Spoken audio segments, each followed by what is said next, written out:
Hello and welcome to Learn, Do, Grow, Repeat. If we haven't met before, I'm Annie Brock, President and CEO of the Leader Transition Institute. Now, before we jump into the substance of what we're here for today, I want to take just a few minutes to talk about why we're here and, if you've noticed, why we've changed the name of these sessions. This is our 64th monthly session since LTI launched. And from the beginning, we've called them our monthly training and coaching sessions. We see these sessions as an opportunity to provide ongoing learning for our changing focus moving from we to me alums, and also for our amazing followers who are not alums. We've provided a lot of training, but we're not coaching in this live stream setting, so we decided the name didn't make sense. Going forward, we're calling these sessions Learn, Do, Grow, Repeat. Why? Because we want you to learn. And then we want you to do with what you've learned. And in the process, we hope you're going to grow. And from that new perspective, we want you to recycle it and see everything from a new perspective so that you repeat the cycle. Learn, do, grow, repeat. Now, you could be doing a lot of things right now besides watching or listening to me. So I'm going to say from my heart, I am honored personally and on LTI's behalf to be part of your journey in personal growth. We know that when you become better, we all benefit. There's ultimate truth in the adage that a rising tide lifts all boats. When we each individually become better human beings, we all collectively become better. Now, before I go any further, I do need to tell you that I'm going to pause once in a while to look in the chat, to make sure in the comments, to make sure that I'm seeing things, but I may miss your message or question because there's only one of me and many of you. Know that I will go back and review all of the chat messages this evening and post comments back and answer your questions unless one of our team members who happens to be on has already done so, but I may still answer your question anyway because I'm known for throwing my 2 cents in. Now, I love thinking and talking about how we create what we want in our lives. But knowing what we want in our life has to be the very first understanding for moving forward. We can't and don't really move forward in our lives unless we know where we're going. It's possible to have moved forward without knowing it, but we only see it in hindsight. Think about it. Have you ever said, I'm going out for a drive without knowing where you're going? Be honest. Years ago, I was known for doing that sometimes. I'd just get in the car and just start driving aimlessly. Along the way, I'm sure I saw some interesting things and maybe I got an errand or 2 done because I ended up somewhere that was useful. But did I really accomplish something besides burning some gas and some time? Gas can be replaced and time cannot. Hey, Trish. Hey, Bruce. Nice to see you. Thanks for being on with me today. Now, what I'm about to say will come probably as a surprise to you. For most of my life, I've looked at myself as a failure when it came to achieving my goals. Now, you might look at me and say, what do you mean you're not good at reaching goals, Annie? You've done this, you've done that. But the truth is that the successes you see from me are just the very tip of the iceberg of all the goals I've set for myself and not reached. You know what they say about an iceberg, right? 10% above the water and 90% below it. I've failed so many times working to achieve goals that if you knew the truth, you'd wonder why I am where I am. Because when I say I failed at working towards a goal, what I really mean is I simply just quit trying to achieve the goal. In most cases where I didn't succeed, I don't honestly ever remember making the conscious decision to quit trying. I can remember making the decisions to not do whatever it was I was supposed to do that day to achieve my goal. But I never looked at a singular decision as me saying no to what I wanted, to me quitting on my goal. I still wanted my goal, but it always seemed to lead to that sooner or later, I quit on my goal. I would just stop trying altogether. And it was because I really had no idea of where I was going, no plan for my success. I hadn't thought it through. And that's what I want you to encourage you to do for 2024 and why you need to start now. In Changing Focus, Moving from We to Me, and in our standalone Focus on Your Purpose workshops, we spend a lot of time developing and articulating purpose and vision statements, individual purpose and vision statements. And those are important, but not having them won't keep you from doing the important work that will make 2024 a banner year for you. Now, before I go into the 8 dimensions of life, I'm going to take a quick look at the chat. Here we go. Oh, great. I guess Jose must be on somewhere. And good morning, Edward. Nice to see you. Nice to meet you. So at LTI, we look at life in 8 dimensions. And I'm going to put a slide up here. Okay, there we go. Let's see if it works better this way. Yep, even better. Your first step to make the new year different for you is to take time to create goals in each of these 8 dimensions. I'm going to talk about them in just a minute. But as you choose these goals, I want you to think seriously about why the goal is important for you.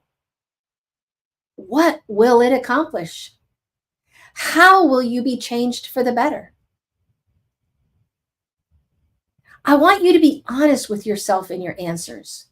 If you don't have a solid reason for doing that goal, it's not worthy of your time.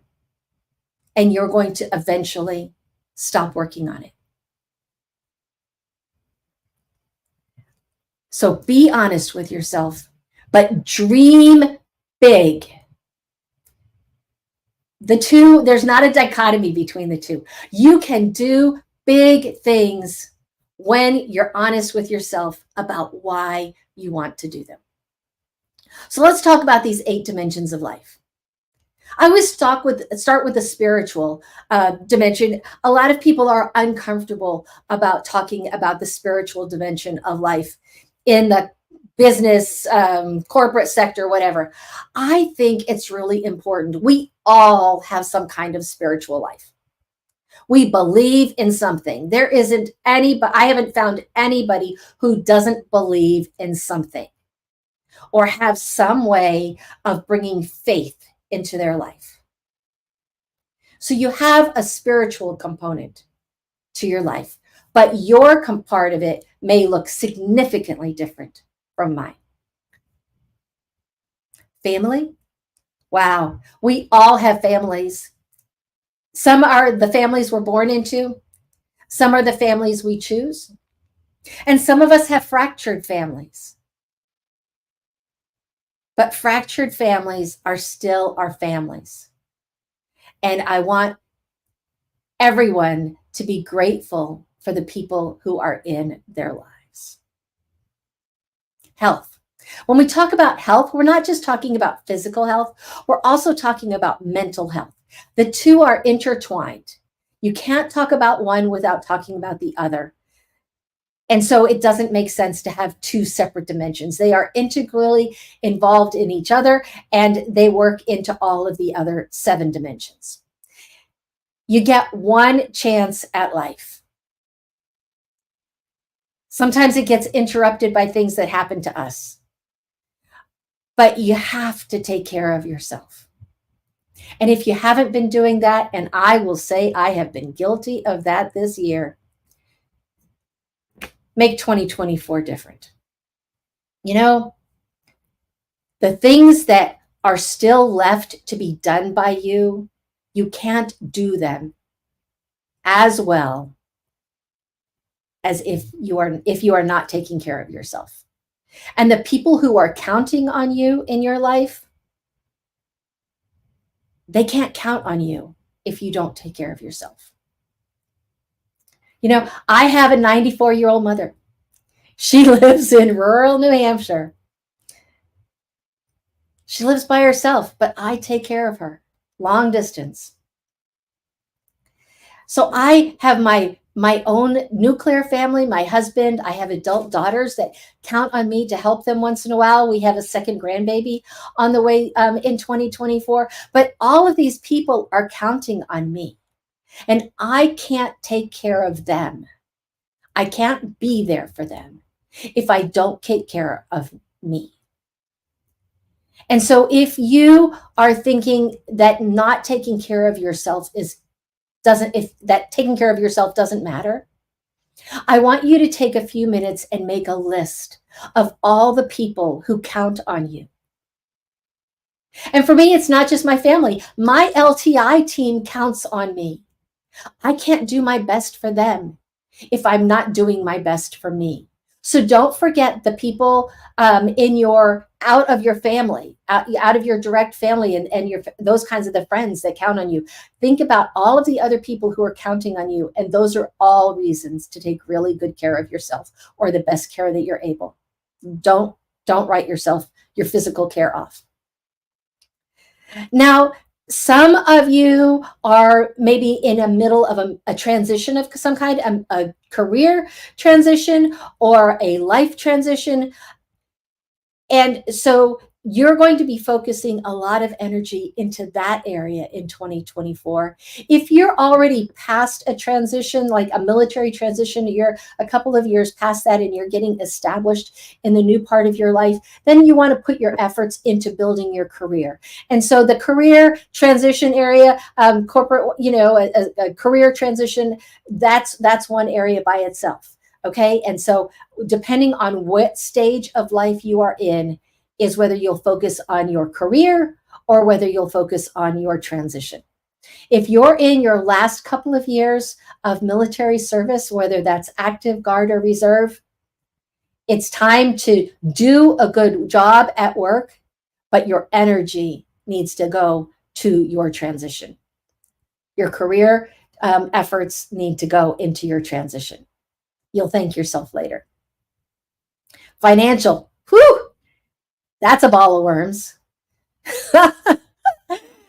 Everybody has a financial life.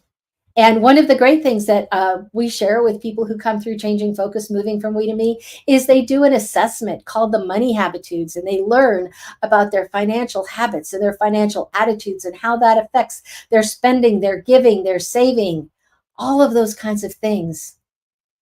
So if you are not clear in your financial sector, think about how you can learn about how you work with money, how that it functions in your life. Money is a really valuable tool. When I go out and talk to young people, I always tell them I want them to make as much money in their lives as they can. And I don't mean that from the perspective of how I look at fabric. I'm one of those people where, the person with the most fabric wins. Money is a tool. It doesn't matter who has the most money in the world. What matters is what you do with that tool. And wouldn't it be, I always tell the kids, wouldn't it be amazing if something bad happened in your neighborhood and you could write a check for $1,000 or even $500? And it didn't affect your family's budget that month. Wouldn't that make you feel good? That's the value of making as much money as you can. Money is a tool, and we need to use it wisely. Social. We all need to be in community. We were not meant to be on this earth as solitary creatures. And so if you are not don't have good connections, good social connections, make some effort to do that.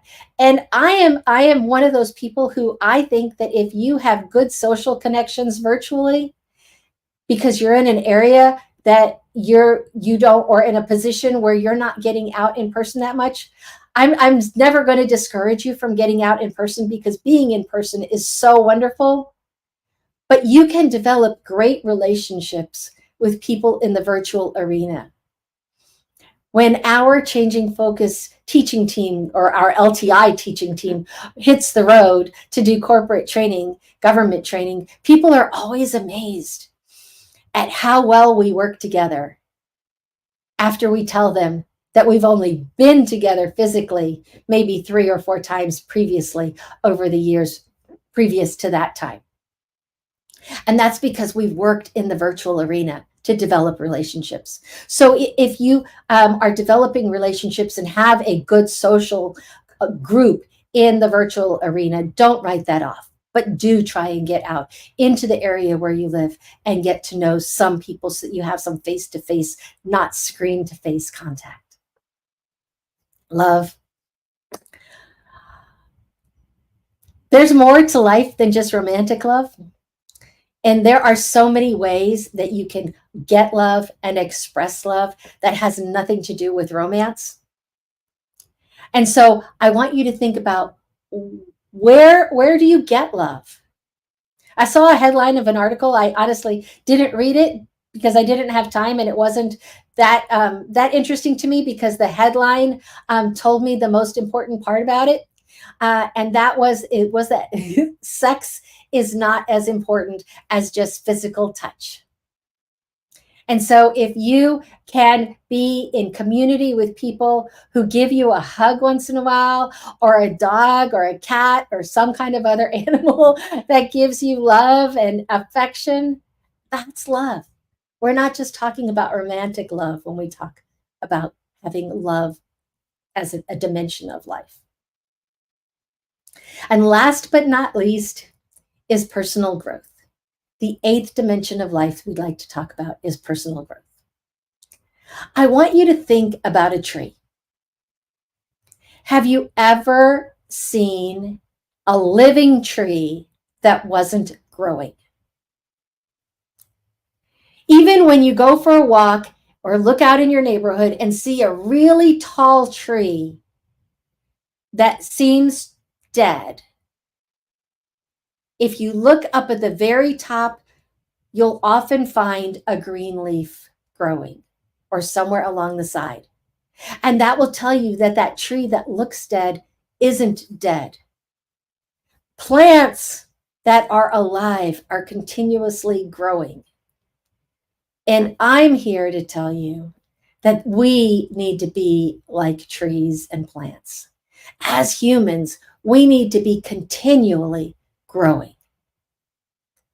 So in your personal growth area, as you pick goals for 2024, make sure that you choose some things where you're really going to have to learn. Not only something where you just get better, but something where you learn. Now, I'm going to leave this up for just 1 minute so that if you didn't get these copied down, you can do that. But I want to say is that, I want to reiterate that your first step is to create goals in each of these areas. Now, these goals need to be SMART. Have you ever heard of SMART goals? They're simple, they're measurable, they're achievable, they're realistic, and they're time-bound. Let me talk about simple. When you write down a goal, I want you to evaluate what it's going to take, and I'm going to give you a way of doing that, what it's going to take to do that goal. And if there are more than 2 major sub-steps to that goal, if you have to accomplish more than 2 things, major things to get your goal done, then your goal is not simple. Then your goal should be one of those things. So make your goal simple. Make it measurable. You want to see results. You won't know if you've accomplished your goal if you can't see results. And achievable, make it something you can do. I'd love to run a marathon. Long time ago, I set a goal for myself to run a marathon before I turned a certain age, and then that certain age passed. Well, right now, I will tell you that running a marathon sometime in the rest of my life is probably not achievable. And it's not that I can't physically get myself to do it. It's that I don't want to give up the other things in life that I would need to give up to achieve that goal. And so for me to run a marathon before I die, even though physically it might be possible, that's not achievable for me. And so it doesn't make sense for me to work on it. So I want you to think about that achievability part as you choose your goals. Realistic. Is your goal realistic for you? Now, I'm not going to tell you you can't do something huge. But, I would love to learn to play the keyboard.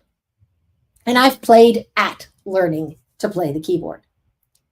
Am I likely to get good enough to play the keyboard in public and feel really good about it over this next year? Probably not.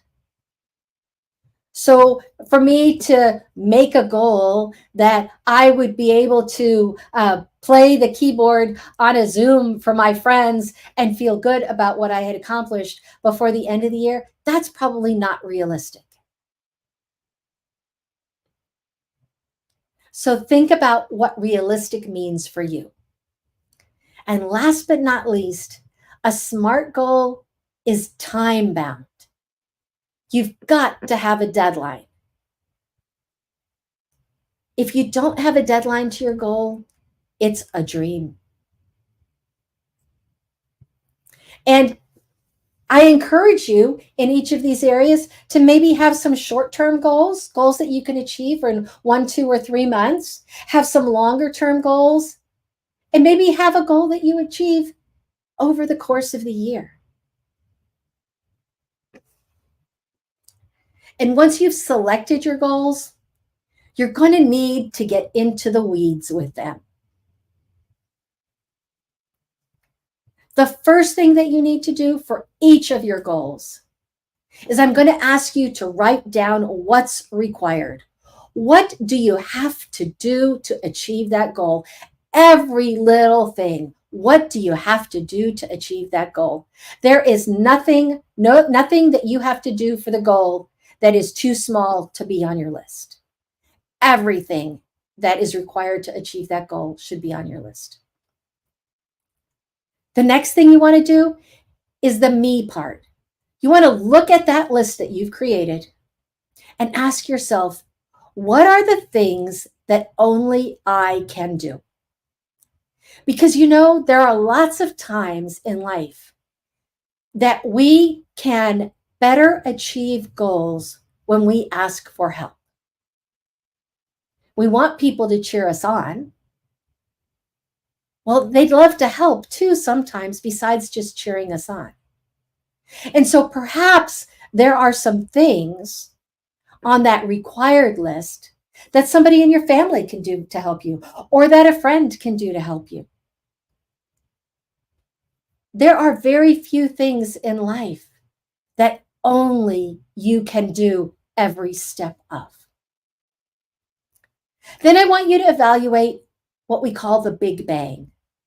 What are the things on that required list that you can do that will create the biggest reward? That for your effort will get the most done for you towards achieving that goal. Then I want you to look at the easy things. What are the easiest things for you to do or to get done? Those are those low-hanging fruit things that you can just knock off easily.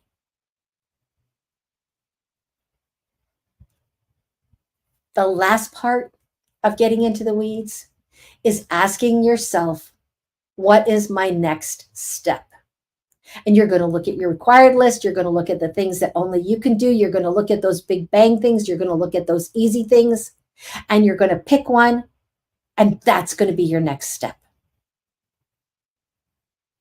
And when you finish that, you immediately look at your list and choose what your next step is. And it makes achieving a goal much easier because you have it all lined up. You can see, oh, I just have a few minutes. I can knock out these easy things. You can plan ahead and say, okay, what your next step? I have time on Thursday. I can knock off these 3 easy things. I have time next week, or I have a block of time. I can do this big thing that will get, this thing that will get me the biggest reward. If you will approach achieving your goals this way, you will find they're much easier to move forward through.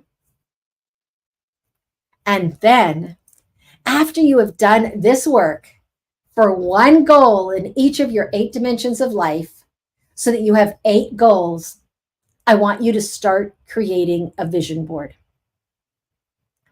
Your vision board will be a visual representation of your goals in each of your 8 dimensions of life. And a vision board can be any shape or size, physical or digital. Sometimes I've just used a piece of cardboard.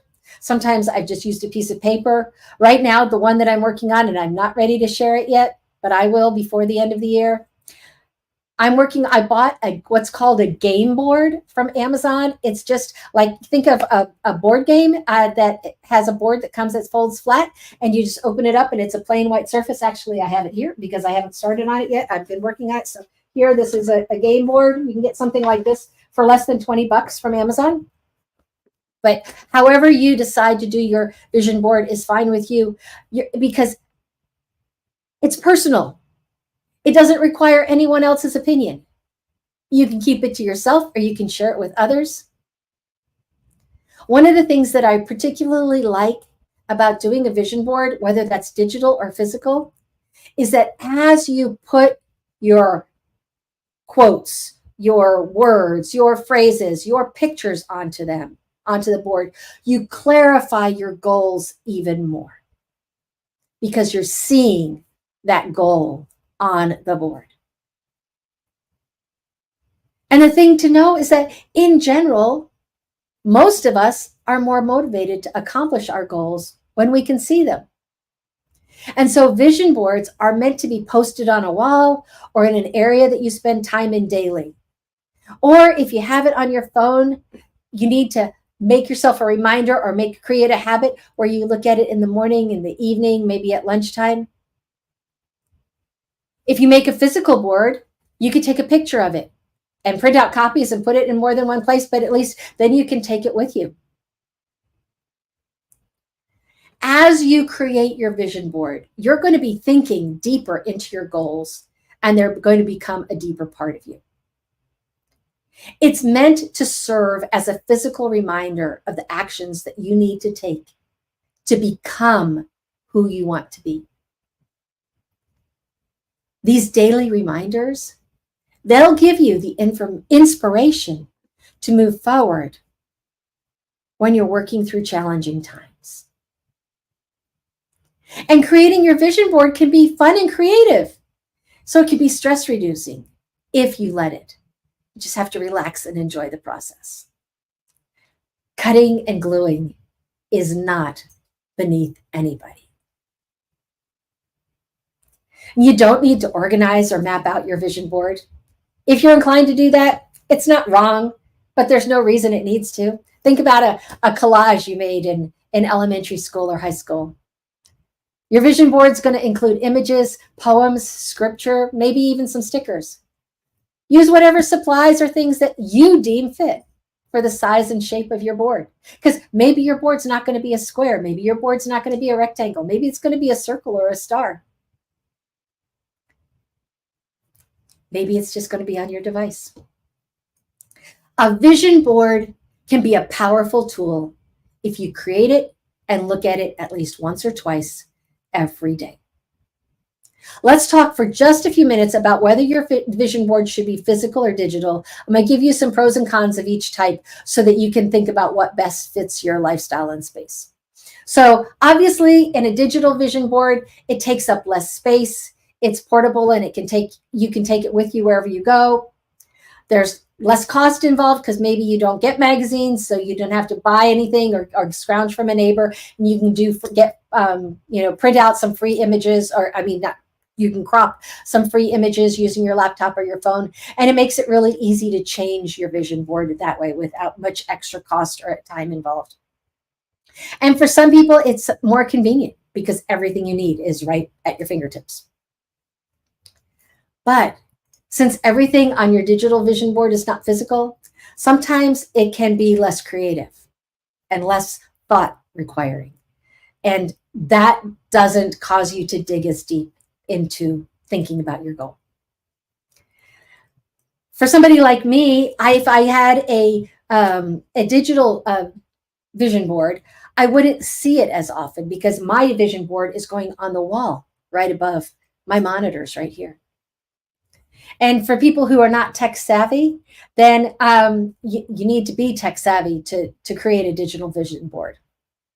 And you need to spend time searching the internet for the images and quotes when you could just look through a few magazines. And sometimes you could be limited by size. So the pros of a physical vision board is that doing with your hands is actually something that can help you become more connected to your dreams while also giving you a sense of accomplishment. They've done some studies, and my thought process goes along with these studies. They've done some studies about whether people who take notes by writing them out by hand or by typing them on a keyboard, which is most effective in the learning process for students.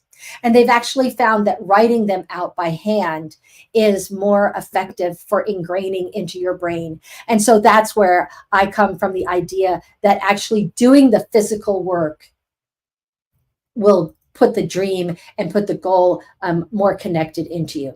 Now, one of the great things about a physical vision board is that you can create one with your kids because they can sit right next to you. No skills are required. All ages and ability levels can create a physical vision board. It can be a family project. Everybody create a vision board for 2024. And it can save you time because you're limited to what you have on hand. And that's one of the things for those of you who are very detail oriented, my DISC C friends, my compliant, conscientious friends, vision boards aren't meant to be perfect. Don't overthink it.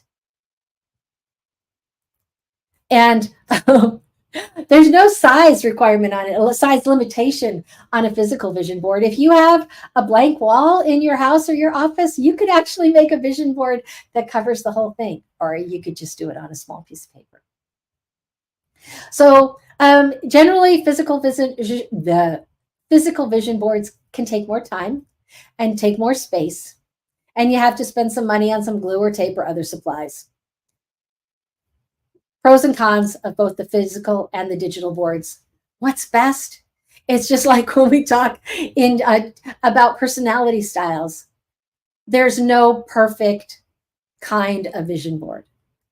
Both types of vision boards have advantages. All personality styles are right. You have to figure out what's right for you and go with that.